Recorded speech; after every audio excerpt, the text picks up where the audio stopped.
Hello, everyone. Welcome back to another live stream. Thank you so much for tuning in for another show. Welcome to all of our members, subscribers, and viewers from all across the world. There have been important updates when it comes to the ceasefire that's about to take place tomorrow, especially when it comes to the timing. Israel, a couple of days ago, they were planning to have a delay when it comes to the ceasefire and have it on Monday after having a cabinet meeting today. However, after US pressure, they ended up having the ceasefire talks when it comes to the Israeli government yesterday. So they confirmed everything and they are about to go ahead with the ceasefire. The most significant thing with regards to the updates of the time is the fact that the ceasefire is due to start from tomorrow at 8:30 instead of 4 o'clock. There were also some talks about Hamas earlier on today not releasing the list of names that Israel wanted for those who are due to be released tomorrow. However, there was no confirmation later on if Israel did receive it or not. These things usually happen when it comes to ceasefire agreements and prisoner exchanges, especially because there are last-minute things that need to be done when it comes to the Palestinian resistance. Of course, with the genocide in Gaza and the mass destruction too, there are certain things that need to be done when it comes to identifying, securing the communication, making sure that everything is valid and ready before giving the actual names of the people. Now, some of these 33 Israeli prisoners of war who are due to be released from Gaza, some of them will be dead.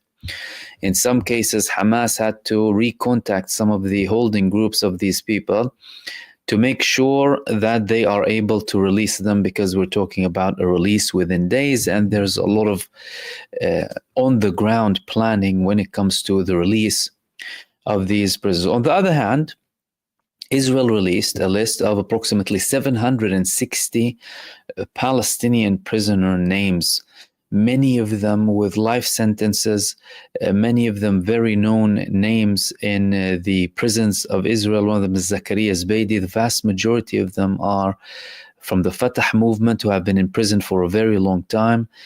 And one of them is Nail al-Barghouthi's name, according to some reports, who is the longest serving Palestinian prisoner with over 40 years in total in Israeli prisons.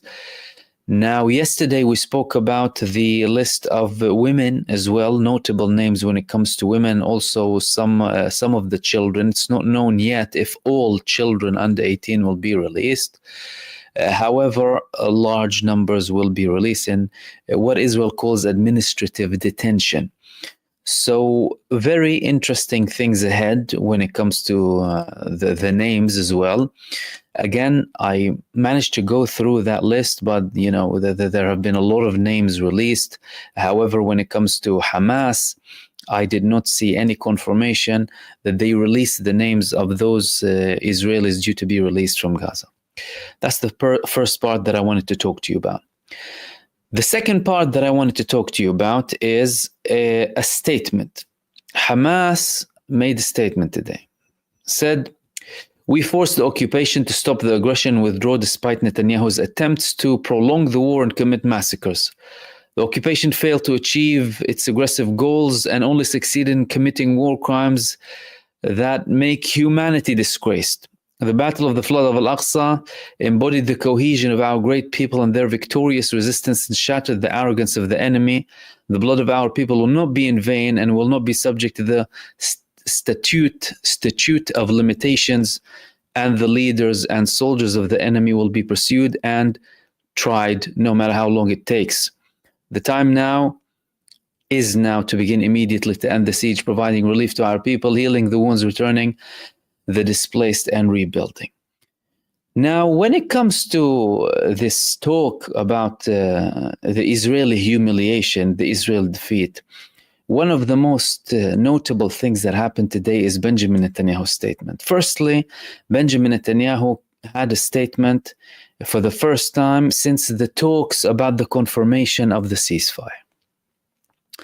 If he had this victory, you would see Benjamin Netanyahu popping out immediately, right, and talking and bragging. No, He had a statement days after in which he's trying to save face, saying, well, we had a very long battle and we've done so much in Gaza. We took off some of Hamas's main military capabilities. And now it's the time to get the people back home, all of them back home. So again, an indication that he's going to continue later on. Of course, the safe face is saying that we got a confirmation from Biden and from Trump that we are able to get back to fighting if Hamas are breaching the ceasefire. Now, it's clear, of course, to everyone that even if Israel doesn't have an excuse, in effect, they can. It's not like, you have a ceasefire and you cannot do anything about it. Things can be done. Things can go wrong. However, the fact that Israel went through this ceasefire against its will and without accomplishing any of its objectives has an indication that there is a very high likelihood that this is indeed going to continue to a permanent ceasefire. Although in the initial phase, we're talking about what's labeled as a humanitarian phase and the cessation of hostilities, and later the talks are going to be about a permanent ceasefire, permanent ending of the ceasefire. That's why Hamas and the Palestinian resistance, they still have the majority of the Israeli prisoners of war, and they're also going to monitor the implementation of all of the ceasefire. Benjamin Netanyahu had a very humiliating speech in which he showed absolute disgrace, humiliation. His face showed all of the loss that he suffered and all of the humiliation, having to backtrack on every single thing that he used to say for the past 8 months. Israel did not achieve, past 15 months, Israel did not achieve any of its declared and not declared objectives of the war. Israel's declared objectives of the war were: number one, eliminate the Hamas; number two, make sure Gaza doesn't pose a threat again; and number three, return the Israeli prisoners of war. They haven't achieved any of those. Israel's undeclared objectives of the war were: wipe out the Palestinian population, failure; make sure that Israel remains in Gaza, failure; have settlements in Gaza, failure; ensure Gaza cannot be rebuilt again, failure. These were the undeclared, the ethnic cleansing of Gaza. That's the main thing that they wanted to commit. They failed massively, Israel, in all of this. On the other hand, what did the Palestinians achieve? Of course, the Palestinians went through destruction and genocide. However, if we talk about the Palestinian people, they're still there. We had more people being born than people who died in the past 15 months. Gaza's destroyed, will be rebuilt. The Palestinian resistance, it's still there. People still want to go back to their homes, although there's total destruction. I mean, Gaza is carpet bombed in the north, but approximately 1 million people are showing willingness to go back to their homes, live in up until they rebuild everything. Temporary housing, not temporary housing, whatever. So all of that indicates that it's a massive humiliation for Israel. I mean, supported by the United States, the world's biggest superpower, all of the arms that they need, targeting everything, crossing every single human line, acting with total barbarism and depravity in Gaza, targeting from newborns, women, children, elderly, everything, every disgusting thing you could think of, they committed it, and they went on for more. So that tells you that, well, Israel clearly lost in this, and it's not just, me talking here. No, there are also people in Israel now confirming that Israel indeed has been humiliated, and that it has been defeated, and that the victory indeed belongs to Hamas. So there was an article, one of the Israeli newspapers, called Srugim, by a man called Ariel Yoel. Ariel Yoeli said, after the hostage deal, the absolute victory belongs to Hamas. Not the victory, not the victory, or not the tactical victory. The absolute victory belongs to Hamas. What is he basing his article on? Well, he's basing his article on several quotes from Benjamin Netanyahu, like we spoke about before. saying Netanyahu promised 11 months ago that we are a touch away from victory. And 2 months later, he spoke about one step away from victory. And then the writer, the author, said perhaps it would be worth translating this sentence into Arabic. After the agreement, Hamas is the winner. Hamas is the winner. Now, he also added a couple of things when it comes to saying that Hamas has absolute victory. 3 goals of the war, well, the declared ones at least, none of them have been achieved. He said Israel's war goals at the outbreak of the war were to dismantle Hamas, topple Hamas rule, return the hostages. A year and 3 months after going to the war, none of these goals have been achieved. But the military wing of Hamas is saying is still functioning. They are able to still fire rockets at Gaza. And the IDF is confirming Hamas is still an organization and it hasn't been dismantled. And more confirmations coming from Israel. He also added that, well, we have this confirmation that this ceasefire, the initial phase of the ceasefire, we're going to have 33 Israeli prisoners of war returning, but 70 would still remain with Hamas if we don't go ahead with phases 2 and 3.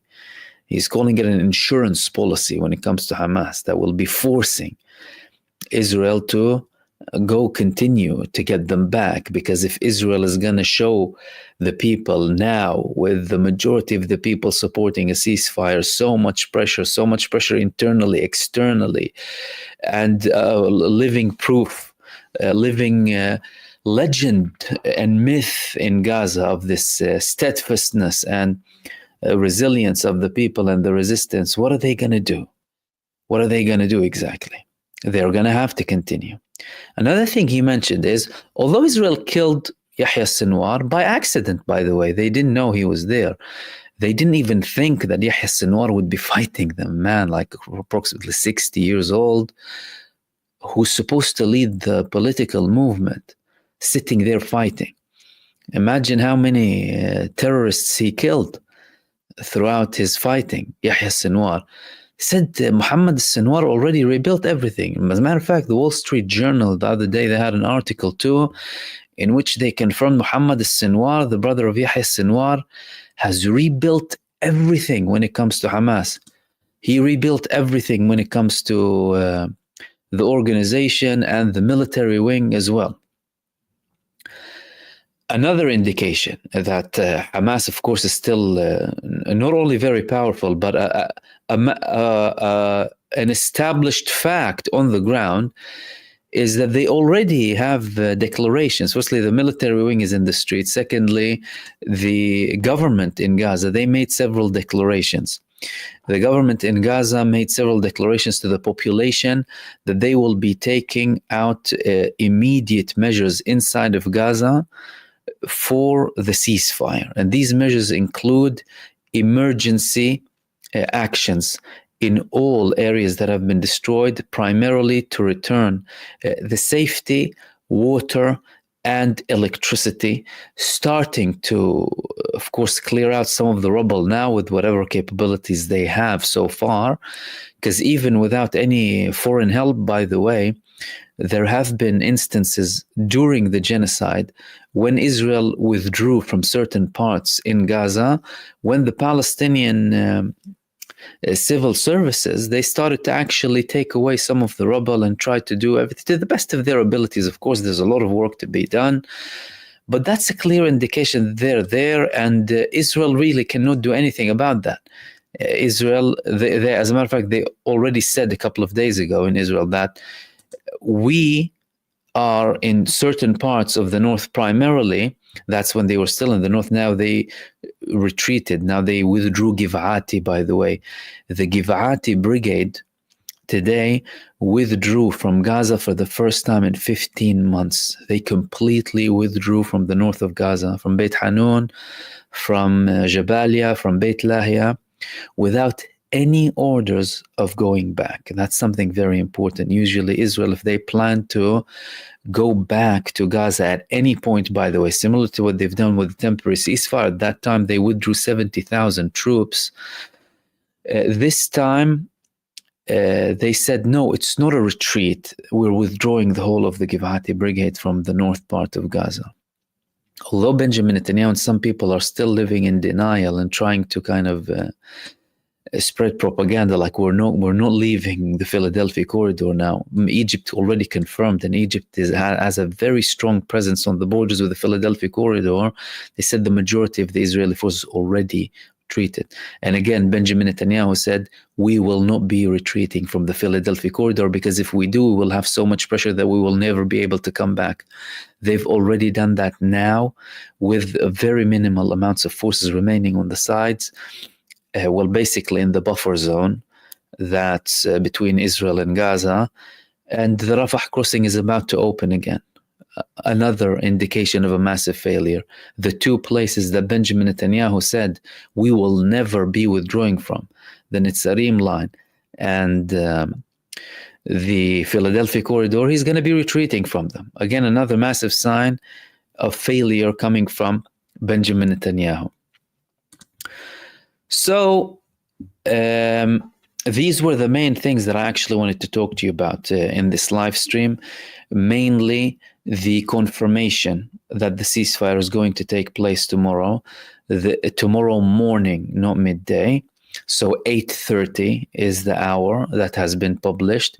Israel releasing a list of 760 Palestinian prisoners, including those who spent the most time in Israeli prisons, already being released now. The numbers of those being released now and the level that they have been imprisoned in, the amount of time they've been imprisoned in Israel, indicates what's going to happen following that. Now, I will also remind you of one thing here. The people that Israel agreed to release now from prisons were people that were considered red lines already. We're not talking about those who committed even more actions against Israel. We already have people being released, confirmed to be released from Israel now in this first phase, that were considered to be red lines to the Israeli security establishment. And the Israel security establishment, they don't really have much of a say now, even with Hamas actually pressing and dictating to a very large extent who's going to be released. All of that is an indication of what's to come later on. If we have approximately 2,000 Palestinians being released for 33 both bodies and living Israelis, because Israel is saying most of them are alive, but they really don't know. The Gazans told them, the Palestinians told them, we can't tell you how much are alive and how much are dead. You'll know when we release them. That indicates, well, Hamas still have 60, 70 Israeli prisoners in Gaza after that. How much is Israel going to release, and which names? Very big indications that something big is going to happen with the Palestinian prisoners too.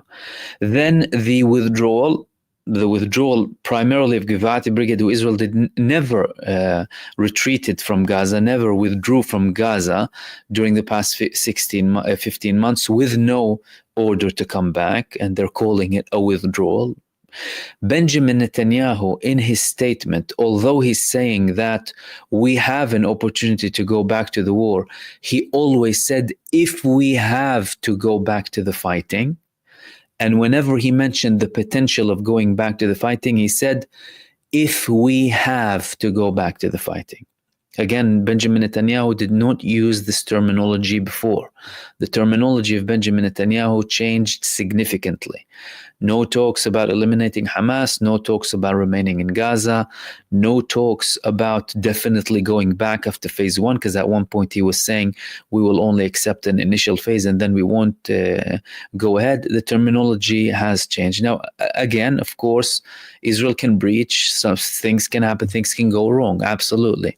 However, everything is changing, and the fact that we're in this is a clear indication that it might actually continue moving forward. A couple of things will remain, though, when it comes to Israel. Israel, firstly, is still, well, a genocide state, an apartheid state. They're still killing people up until the last second. Women and children, they're killing up until the last second. I wouldn't be surprised if they kill even more tonight just because of their sick bloodlust. They're still continuing their attacks in the West Bank. And they are still in Lebanon. They're still having these aggressions and occupying parts in South Syria. So it's not like everything's going to be solved all at once. However, the big part where things started from, which is Gaza, has humiliated Israel completely. And all of that resonates. All of that resonates with all of the other fronts Israel is present in. Because Israel had to stop the genocide, because they were forced into this agreement, because the Palestinian people in Gaza and the Palestinian resistance forced Israel to do what it does, this is going to be resonating in the West Bank. This is going to be resonating in Lebanon. This is going to be resonating in Syria. And people need to remember, you don't really have to have clashes to achieve political results in many cases. By the way, Israel, although whenever they occupied parts, they only retreated with resistance. Clearly, lately, the equation is not only the resistance and the armed resistance against them. If the United States decides to apply pressure on them, even if it's just lifting the support, Israel will immediately follow on, because there is no denying that the pressure coming from the United States administration this time has worked. That's something that no one can deny. Of course, alongside everything else, alongside the Palestinian resistance, the supporting fronts, the economic burden, their situation globally, and all of these things. But there's no denying that, because Steve Witkoff had this conversation, Trump's envoy, with Benjamin Netanyahu. This is why we're here. Again, indicating that it's the United States doing all of this. If Joe Biden wanted to do what the US administration has done in the past week, we could have saved all of these lives. It proves that the United States administration does have a high level of leverage when it comes to Israel, but not without, of course, the people opposing the genocide entity. And these were the main things that I want to talk to you about. I'll open the space up for any questions, comments. Again, welcome everyone for or to another live stream. Bujar saying, the reason the USA and Israel were forced to have ceasefire is linked to the confrontations results when Iran attacked 97% defense, Israel, USA 3%, no perspective of survival. I do believe that the Iranian threat was looming in the air, absolutely. And the fact that Iran had two very significant attacks on Israel, that were very, very heavy, also played a part. They played a part. They applied pressure on Israel. I mean, and we spoke about it at the time. I mean, I spoke about it at the time when it comes to, True Promise 3, when people saying, okay, well, what are you doing? When are you going to attack Israel and stuff? Well, they use that to their leverage. And the fact of the matter is, here we have a ceasefire with Lebanon. Call it fragile, call it Israeli breaches. We'll see how successful the Israeli arrogance will be next week, or just in approximately 9 to 10 days. And now we have a ceasefire in Gaza. So no one can deny that Iran played things correctly in many parts when it comes to the escalation. So that was, of course, looming. If Iran wanted to have a much bigger attack, they could have had a much bigger attack on Israel without Israel having any chance of, taking down anything, especially the second example of the Iranian attack, True Promise 2. The majority of the missiles landing live. And Melissa, thank you very much for that. Melissa Vatten. Let's go to Next question. If you have anything for me, if you wouldn't mind highlighting it as well. Mind over matter, do you think this ceasefire is just all a big scam? No, I don't think it's a big scam, but it's being done with a big scam. The ceasefire is not a scam, but it's done with a big scam. What is the big scam? The State of Israel. The State of Israel is the biggest scam in the West Asian region, in the Levant area, in Ard al-Sham. They're a scam. So this scam, you have to get rid of it at one point. So, and it's not going to stop with the ceasefire. Like, ceasefire doesn't mean ending the battle. No, it's part of it. Part of it, stopping, relief, talk, but everything will continue after that. But this is a pivotal moment. This is a pivotal moment in the history of the conflict, of the battle between the Palestinian people and the Zionist invaders. And the past 15 months have shown that this is not just about the Palestinian people and the Zionist invaders. It's about humanity versus pure evil. Pure evil. I mean, there's no denying that what we have seen in the past 15 months is beyond evil, things that Satan himself is ashamed of. And that took the confrontation to a next level, to a global level. We had a globalization of the Palestinian cause. That started with, of course, Al-Aqsa flood, but it spread like wildfire because of the Israeli response. If Israel took a different step in the beginning and actually had a different approach with Hamas and their attack, they could have potentially had even more sympathy and turned things to their benefit. But they don't operate like that. They're arrogant and they're full of hate and racism and bloodlust, by the way. They are sick. They are sick, sadistic people committing all of this. You need to remember that. But now they globalized it with their genocide, with all of the suffering of the Palestinian people.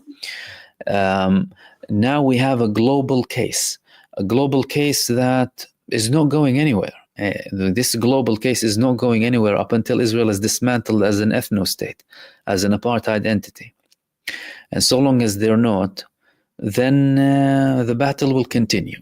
The ceasefire is a part of it. And it's a very normal part of it, by the way. It's not something insignificant.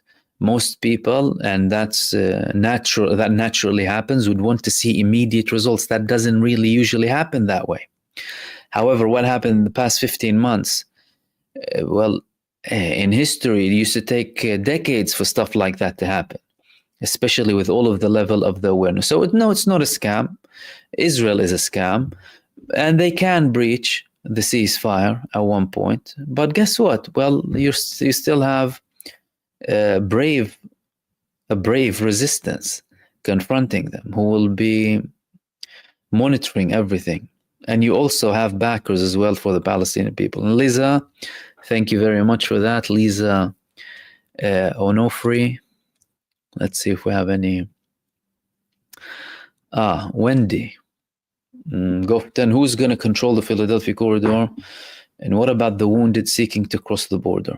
Well, the first thing you need to know is that there have been immediate measures being taken in Egypt now.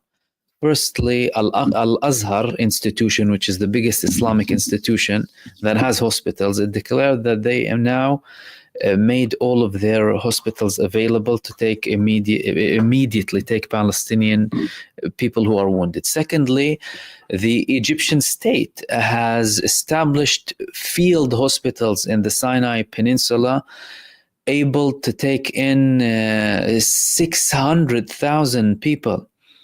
So, because, many people, they will be accompanied, and that's temporary, of course. And then, so Egypt, actually now in Sinai, there is a declared state of emergency. So there's a declared state of emergency in the Sinai Peninsula. And the big monitoring room, so to speak, is based in Egypt now to ensure the implementation is accurate. So many of the Gazans who need immediate treatment will be going to Sinai, and from Sinai, in particular Al Arish airport, some of them will be traveling to foreign countries also to get treatment. Many of them are going to go to Turkey. Turkey declared that they are going to have massive support when it comes to the wounded, but also other countries as well. So they're going to go to many guests, but the big work is going to be done from Egypt, by the way. So that's what's going to happen to them. And that will happen almost immediately after the ceasefire takes place. So once it goes into effect tomorrow at 8:30, you will immediately start seeing people, according, of course, to reports, starting to cross to the Sinai Peninsula and to foreign countries as well.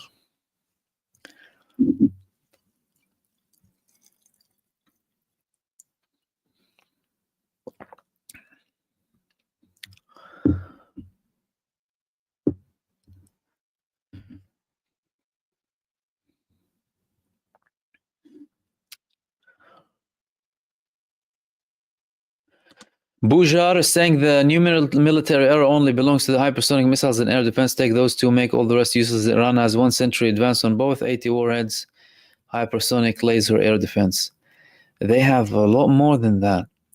And now I've been too busy with what's happening now in Gaza, but I had other things to talk about that I'll hopefully be talking about the next couple of days. One of them is this strategic agreement that was declared between them and Russia too. Shy of a defense pact, but not less significant. Well, if Ansarullah in Yemen, a country that has been war-torn for a very long time, where people were starving, if Yemen managed to expel 3 United States aircraft carriers, the creme de la creme of the US military might, what can Iran do? That's the question. If Yemen was able to do that to the world's biggest superpower, what can Iran do? And again, they've proven that they have self-defense, and their self-defense is important. And the United States knows the score, by the way. They cannot touch their main, nuclear facilities. Secondly, the missiles, they don't know where they are. They don't know where they are. Stephen, will the water supply be fully switched on again for Gaza? Listen, if you leave them alone, they will sort out everything. Israel was targeting every water well in Gaza, like they fill in water wells in Palestinian villages in the West Bank with cement so people cannot drink. Do you understand what type of people we're dealing with here? The sickest people on earth. If you leave the people of Gaza out to their own, even those in the West Bank, they will blossom. They're self-sufficient. It's just that this ethno-state, this state of terror, doesn't leave them alone. This racist, abhorrent country does not leave the Palestinian people alone. And that's why this foreign body, this foreign cancer planted there in Palestine, it needs to be removed once and for all so that people can live in peace. But with the existence of Zionism, especially Zionism in power, there won't be absolute peace. You need to get rid of that cancer. Ceasefire, good, fine, everything's okay. But so long, the battle will continue against apartheid Israel. But they will have water and electricity too. These are going to be the priorities of the Ministry of Interior in Gaza, led by Hamas. They're going to have a lot of work to do. And they're also going to be doing limited action when it comes to the rebuilding and stuff. Not rebuilding, taking some of the rubble off.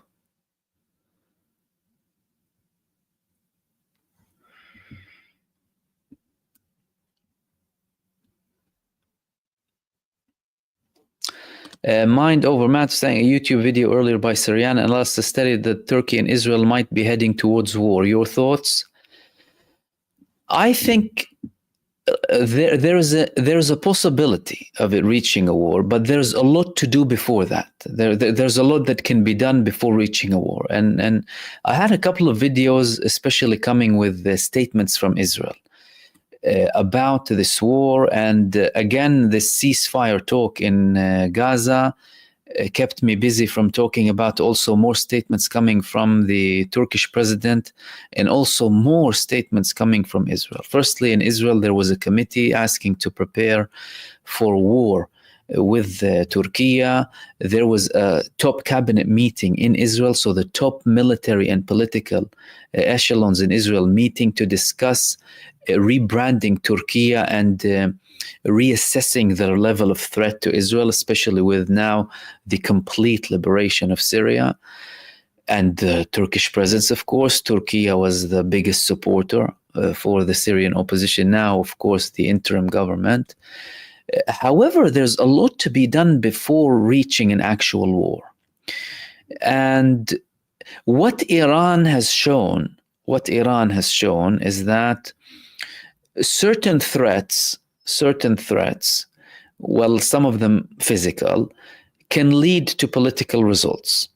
And again, it's not only connected to Iran, and we need to understand the complexities of the whole area. If we talk about Syria, there's Turkish interests, there's Israeli interests, there's US interests, there's, all sorts of Russian interests, all sorts, right? But there's a lot of things to be done before it actually reaches a war. However, the prospect is absolutely there.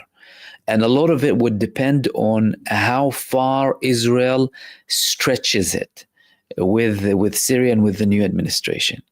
Because now the majority parts that they're occupying in Syria, apart of course from their occupation of the Golan Heights for 57 years, the areas that they're occupying now are primarily UNDOF areas, so areas that are supposed to be a buffer zone.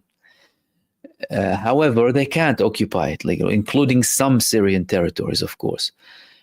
But they retreated, for example, from the Dir'a province. They tried to go to Dir'a, but then they had a retreat. They're criticized heavily inside of Israel. The presence of Israeli forces in Syria is heavily criticized, by the way, by many in Israel. Do you know why? Because Israel sent elite units basically to fight no one in Syria using a vacuum and keeping amateur units inside of Gaza, letting them be killed. So those who are observing in Israel and military analysts as well were saying, why are we sending elite forces to Syria in farms and what have you, in some random places, when our soldiers are dying in Gaza? Kfir Brigade. Amateurs who are only used to killing children in the West Bank. You need to understand what this Kfir Brigade is. Depraved squatters from the West Bank having these delusional beliefs, going to Gaza, and them sending elites to Syria for what exactly? Well, you collapse the army of Syria. You have a transition period. So there's a lot to be done, but the prospect is absolutely there. The Turkish threat to Israel now has quadrupled, if not even more. It multiplied many, many times. Because the argument of Turkey not having a confrontation with Israel because they don't have direct borders, or seeing that confrontation as less possible due to that fact, well, that now changed. Because the biggest ally of Syria now is Turkey. Without Turkey, they couldn't have done what they've done. However, what happened in Syria is 100% Syrian. This is what people need to understand, because things are bigger than, this all analysis talk and about it. In Syria, there was a genuine need for a change, and the people, and the change was driven by the people of Syria. Yes, there are interests of many others, and there is a lot of development, by the way, when it comes to Syria now. Even with SDF, by the way, SDF were the main obstacle. Now there's a lot of development with the SDF, with them confirming that they are willing to participate in Syria. Now that's the biggest blow for the United States and Israel, by the way. If SDF, that holds the biggest territories, and then we're holding them under the whole Bashar era, by the way, are going to be now in the government as well, with the united army in Syria. You're talking about reshaping of everything. Listen, let's hope it doesn't escalate to a full war with Syria. The Syrian people, they have been facing 15 years, over a million martyrs, over 10 million refugees. The country, massive parts are totally destroyed, you know. You wouldn't want to wish war upon them, right? We hope that, no, they actually get some peace. And Egbertina as well, thank you so much. Let's go.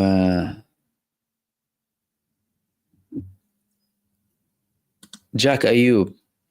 If Israel thinks that she will be better off today, yeah, I wouldn't call them a she. Will be better off today than October 6th. They're wrong. No one will ever do business with. No, they're way worse off than they were on the 6th of October. On the 6th of October, they still had, some people still viewed Israel as this normal state that had the right to exist. Now only a minority, a very tiny minority, like a minimal minority of the world's population views Israel as a legitimate entity worthy of existing in the way it does.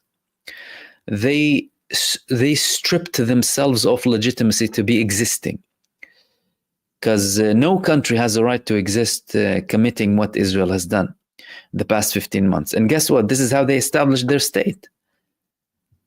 And they have shown their ugliest side to the whole world in broad daylight.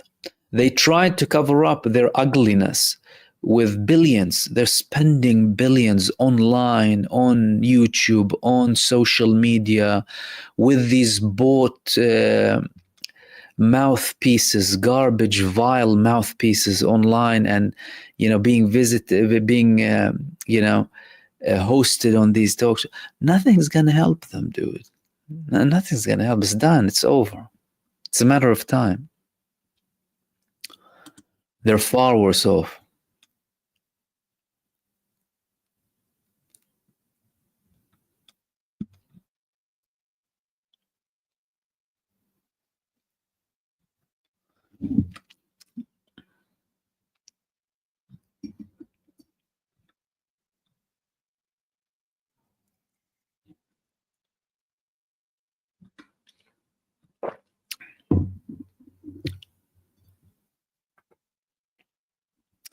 And Stephen, you're also saying if Iran will attack, if the Zionists break the ceasefire.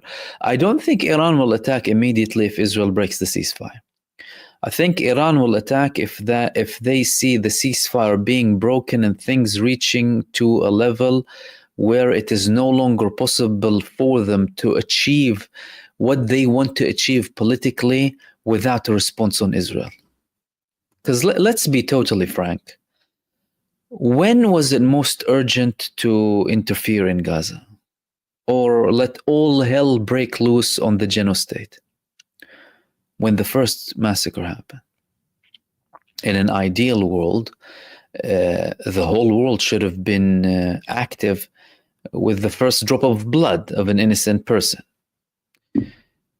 But when Israel started to land with the first missile that landed on a civilian building, killing 600-700 people in a day, Al-Ma'madan hospital killing 600 people, wasn't that enough of a reason to let all hell break loose on Israel and start flattening parts of Israel like they're flattening parts of Gaza, or carpet bombing Tel Aviv and other key strategic locations in Israel like they're carpet bombing Gaza, if you think about it for a second? It was, but they had different calculations. They're knowing their limitations. They don't want to be dragged into something they probably couldn't handle. And they're probably having a different view moving forward for the future. Unfortunately, that meant more lives being lost. However, those who lost their lives, we believe that they're hopefully in a much better place now. And now with the people who are remaining, it's about recovery and healing and rebuilding. So I think Iran will put her on hold if they see Israel breaking the ceasefire. it's not like they're going to respond immediately. I don't think so. But if Israel breaks the ceasefire and then they continue and then there's more escalation and it doesn't work with Lebanon too, then they would not have an option but to. And their explanation to the world, well, I told you so. It's not as if Iran has to explain itself to the world, by the way. People are begging them to strike Israel. It's not like they wouldn't have a problem. And you see, again, this is one of those strategic changes too, people's views, not just people's views based on propaganda, people's awakening to the actual truth. Taking off all of these layers of manipulation, and even questioning their own governments, questioning their own countries, questioning historical events that happened in history that they were told, well, if there's so much manipulation now, imagine how much they could have manipulated me 100 years ago. If people are denying what's happening in Gaza now, when we're all seeing it, imagine what could have been done in terms of a manipulation, not 100 years ago, but just 20 years ago. That's why everyone's revisiting 9/11 and, the war in Iraq, of course, although they had lots of opposition, truth tellers at the time anyway. But people are revisiting all of that. So I think Iran will, they will have some time. But it appears that Donald Trump, despite all of this macho talk, is interested in de-escalation. Looks like he's interested in de-escalation. He stopped Netanyahu. Let's be frank. He applied pressure on Netanyahu. Steve Witkoff had an unfriendly, reports claim, with Netanyahu on a Saturday after Netanyahu tried to dodge him by saying, I don't meet people on Saturday, for religious purposes and what have you. And guess what? If Trump comes in and actually continues to apply this, despite all of his garbage talk, by the way, Trump had abhorrent statements, by the way, this man, ridiculous, ugly statements he has against the Palestinian people, against the Palestinian resistance, and in general. But again, unpredictable, could be trying to play on multiple parts and stuff. But if he manages to continue the pressure on Israel, not only he managed to let them get into the ceasefire now, of course, don't forget, alongside primarily after the Palestinian people, the supporting fronts, everything is connected. It's not like one thing. But he managed to force them into the ceasefire. If he continues to apply pressure on Israel to continue respecting the ceasefire and going it through, completing everything for phase 1 and 2 and 3, and then achieving a permanent, lasting ceasefire, then that would show everyone that, well, no, Donald Trump is not interested in escalation. Because if he's interested in escalation, he has the biggest excuse now. Why did you reach a ceasefire? Then keep it going. And then if you have an argument of, well, they want to buy time, well, the other side gets time too. Oh, they want to rearm, or the other side does the same thing. They're preparing for the next battle. The other side does the same thing. It applies on both sides.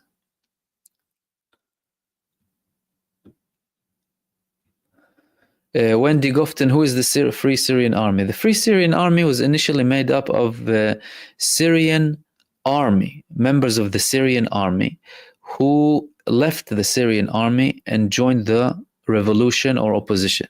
Then they had other volunteers with them. So they are part of the Syrian armed opposition.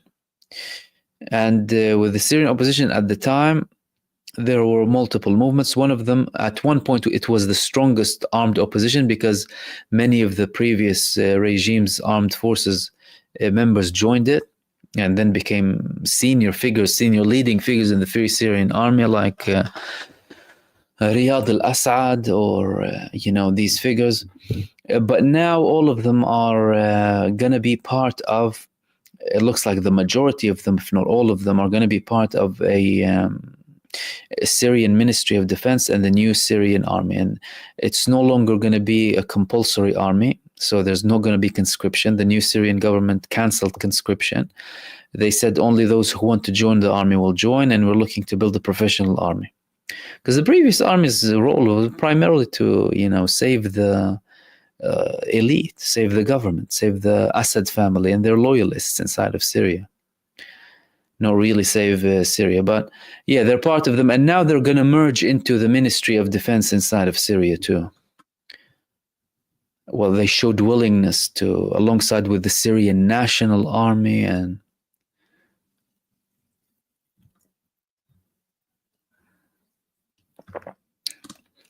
Teshikoma, what's happening in the West Bank? Will the ceasefire include the West Bank?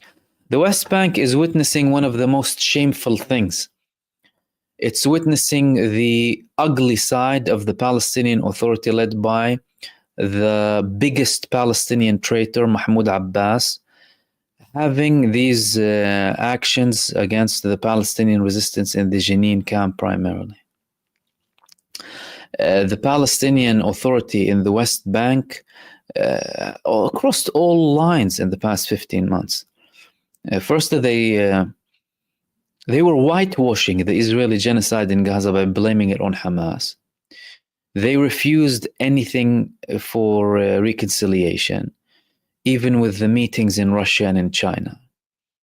And it wasn't just Hamas saying that, it was other third parties from the Palestinian independent, political parties saying it's the Palestinian Authority, always rejecting to. And now this big traitor, the Palestinian president, is saying he's ready to go back to Gaza. Who do you think you are? People need to remember the Palestinian president, Mahmoud Abbas, he was fully cooperating with Israel in 2008, in the 2008 war, asking them to destroy Hamas completely so he can go back on Israeli tanks and rule over Gaza. And hello, 16 years down the line, he tries to do it again after a genocide. It shows you this man is he's not better than Joe Biden in many cases. He doesn't represent the Palestinian people. He doesn't represent his own movement. You're talking about a Palestinian Authority made up of people who just go there and work for money, serving their enemy.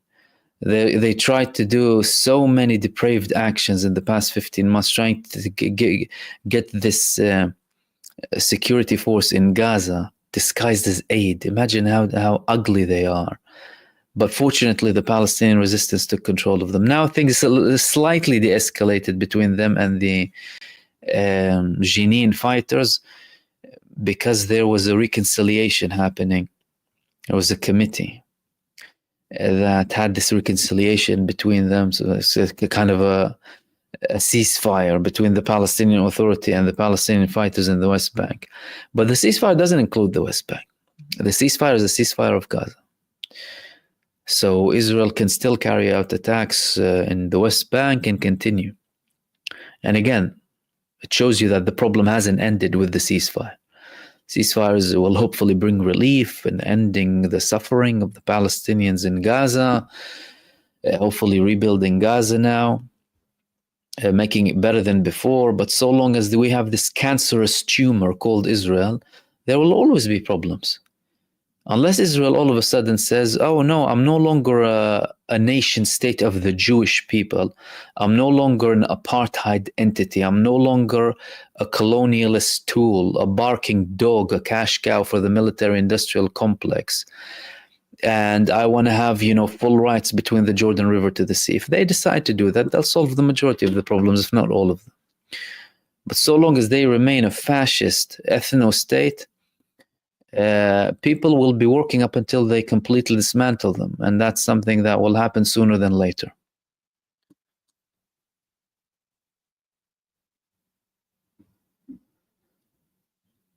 Mahmoud, how Zionist is Boris Johnson, Minnesota? Well, the British establishment in general is Zionist. The British establishment is the establishment that set up this garbage state. The Balfour Declaration came from the British, what's labeled as the British Mandate, right? They like to rebrand their colonialism, the British Mandate for Palestine, after the collapse of the Ottoman Empire. Of course, they tried, the British Empire at the time, they tried to maybe only by show, correct their mistake of the Balfour Declaration with the white papers. That really didn't work. They were already supporting Zionists so much, even though Zionists were brutally slaughtering British troops in Palestine, by the way. If you ask any veteran who served in Palestine at that time, they'll tell you how much they love these people. They conducted attacks on the King David Hotel at the time. And Rishi Sunak, this shameful little puppet, he had no shame in actually going to Israel and go to the King David Hotel, the same place that the Zionist gangs killed British soldiers in. Imagine that. So the whole establishment is Britain. Almost in its entirety is Zionist, or Zionist infiltrated or controlled. Not to the same level as the United States, potentially, but they're seeing what's happening. Now it's like if you listen to British politicians like the foreign minister and the kid starver, this idiot of a prime minister, calling what's happening to the Israelis massacre and loss of lives for the Palestinians. The man justified cutting off all aid of Gazans, supposedly a human rights lawyer. How depraved of him. And then this foreign minister of theirs, and of course the previous government too, they're all as depraved as each other. However, they're reading what's happening. This little project of theirs is ending, really. The sooner it sinks in with them, the merrier. And Boris Johnson, he tried to publish these things with this, saying that Netanyahu tried to bug his toilets or whatever. He's a Zionist, like the Tories, staunch Zionists in general in the UK. But now things changed in the past 15 months. Many people changed their views. Not to a level where they would, not vote for someone who supports Israel. It didn't, what happened when it comes to Gaza wasn't enough for the British public, for example, or even in the United States. There's a different argument in the United States to bring people who are totally anti-genocide. People here voted for Keir Starmer, who said, let's starve these people. Clearly, Gaza and Palestine wasn't on the priority list in general. But the establishment is reading what's happening. And they were forced to take action. Like the previous Tory government in Britain, they had to take action after 600 lawyers told them, listen, this country, they have a case against them in the ICJ, you have to comply, you can't act like you don't know what's happening, or you will be part of the problem. And they're, of course, part of the problem. England still supplies Israel. The UK still supplies Israel with weapons. Trying to, again, sugarcoat it. Oh, no, we're not sure if they support, use them to massacre children in Gaza, just kind of rape them when they're imprisoned in Israel. They'll use our weapons to, abuse people when they're in prison. That's not going to work. People are not going to buy that. Do you know what I mean? It's a joke. And this exposed the Western establishment in general. This genocide exposed the EU, it exposed the UN, it exposed many countries. Now, some countries, even at an official level, they actually shifted. Canada stopped arming Israel. European countries took significant steps, not to the level required, but they took steps. Ireland, Norway, right? Other countries too, they took steps. Not enough, but everyone has been exposed. This war has been the all-revealing war. Everyone was revealed, from the Palestinians who are siding with Israel, so the Palestinian Zionists, to the shameful Arab and Muslim regimes, to countries who call themselves enlightened, and are worried about human rights and animal rights and women's rights. But, they don't really see what's happening. And, they're not sure if, what happened in Gaza was a genocide. We're not entirely sure. And thank you, everyone, for your support and comments. Let's see. Stephen Kelly, how many aid trucks will arrive at Gaza in the morning? Well, it has been confirmed. Firstly, the aid trucks are already getting in, thankfully. Immediately after the declaration, endless numbers of trucks were shown going into Gaza. I'm not sure through which border, though. Most likely an Israeli-controlled border, or the Karm Abu Salim, Kerem Shalom, in the area that's next to Egypt, Gaza, and Israel, so the southeastern part. But there has been a confirmation that 608 trucks will start to go in. All of the trucks that are in Sinai are now ready to go in too. So yeah, what we heard is at least 600 a day. And I wouldn't be surprised if the number increases, by the way, just immediately in the first phase. Like Gaza, before the 7th of October, they used to get 500 trucks a day just as their normal requirement. I don't believe we've reached that number at any point, maybe close to it in rare occasions in the past 15 months. But again, that's through genocide, Israel in many cases stopped everything. People were starving to death in Gaza. Israel used starvation as a war tool. They were killing people, queuing to get flour, killing people, queuing to get food. Launching missiles on children going to get food. Shooting, killing, butchering. They crossed every line. They showed the whole population their ugly fascist nature. But hopefully now at least 600 a day. Maybe there's going to be a boost in the initial days too, because there's a lot of work to be done.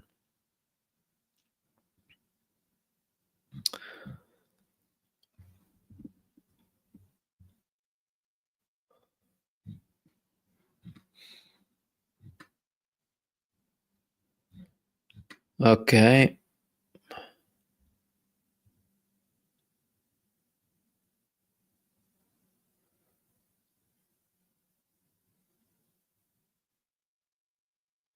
North E. Mahmoud, is it possible that Trump figured out Bibi and Zayas wanted to implicate them using agents like Epstein and threaten with secrets and scandals? Look, that's an interesting question, because he maybe Israel doesn't have anything on Trump the way it does on others, perhaps, or not to a level where they could do anything against him.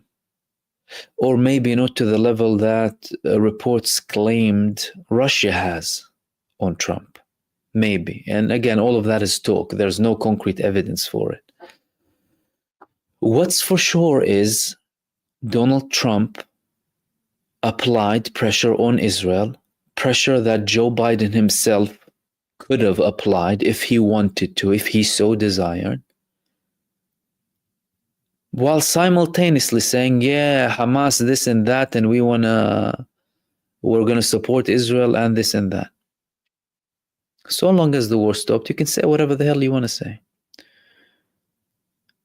He applied pressure.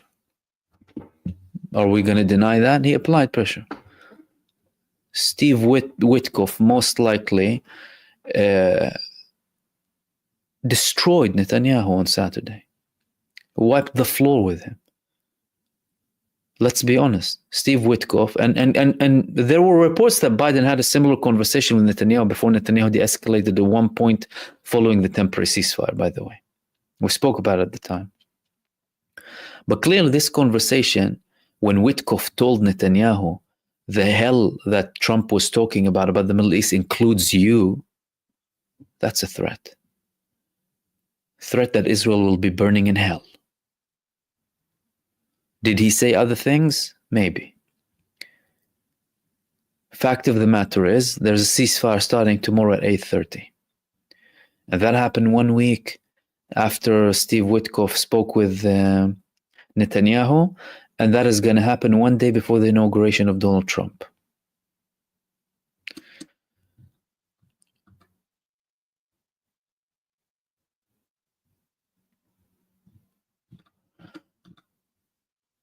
Okay, let's just take a couple of last ones before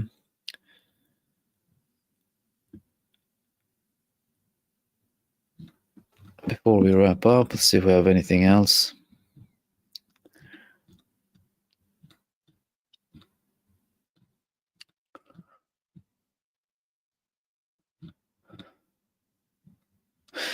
No, that's it. Okay, we'll wrap it up there, guys. Thank you so much for tuning in for another live stream, everyone. Thank you so much for everyone who participated. Apologies if I didn't reach all of your comments, just for the time limit, of course. But I appreciate your input. Thank you for Melissa Vatten, Lisa, Onofre, Egbertina, and Faint Signals from Vega for your supers. In the meantime, stay blessed, everyone. Take care. Enjoy the rest of your weekend. And today, day, night, or evening, depending on where you are. And I will see you soon in the next video. Peace, everyone. Take care.